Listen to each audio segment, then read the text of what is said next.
Namaste, I am Kumar Sharma. Happy to be here today at the Help Library to talk on a very deep subject in a very short time, and that subject is the race for consciousness.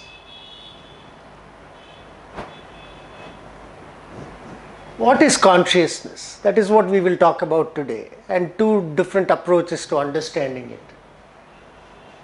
It is generally agreed by scientists and others that consciousness is the most elusive mystery that they can pursue at this point.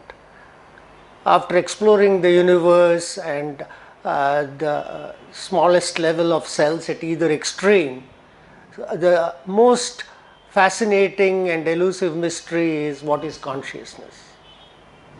And the modern approach to investigating consciousness is an external approach. Scientists take scans of the brain under different kinds of operations and activities and try to localize what is happening in the brain and understand if they can, and they are trying to localize consciousness in the firings of the neurons of the brain.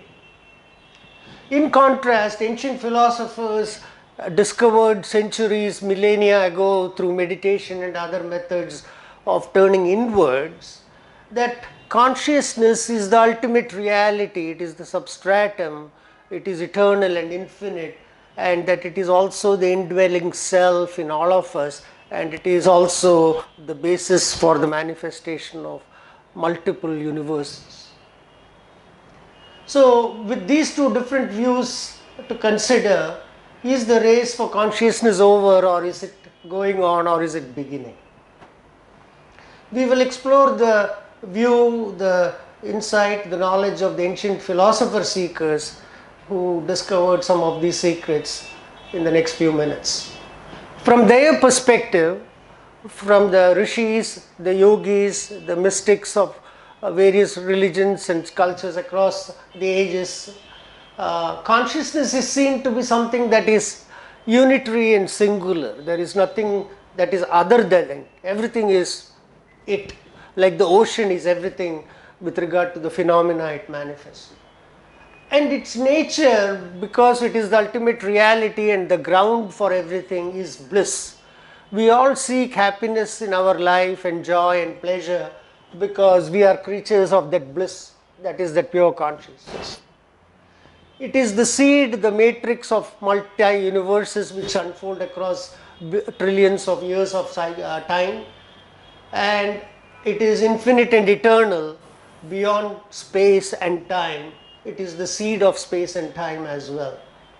And in addition, it is very subtle and all-pervading, and it is indwelling in us as our witness, our self, our soul. And in terms of evolution, it is the source of where we have come from and the goal of our spiritual seeking. The consciousness being so subtle and so beyond everything that we can think of or know of, it is important to keep in mind it cannot be known by touch or the senses or by sight or even by thoughts or words. It is a secret which escapes all these means of external knowledge.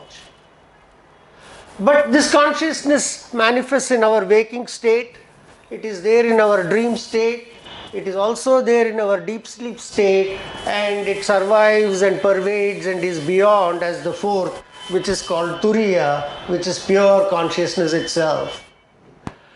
In the last 1 minute, I wish to leave you with the ultimate equation of consciousness. A stands for the Atma or the self or the soul in each of us. B is the word of the rishis, a grand word called Brahman, which is their word for sea, which is consciousness. And that is what manifests itself as the universe, just like ocean manifests waves. With regard to this consciousness, we may see our mind and ourselves as the tree, the bird on the lower part of the tree, and the pure witness consciousness seated above.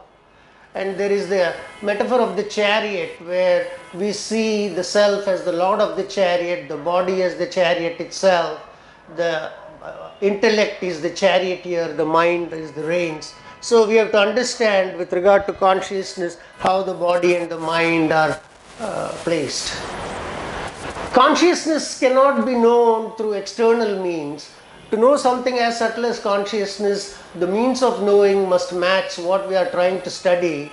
So we have to turn to inner means of spiritual inquiry.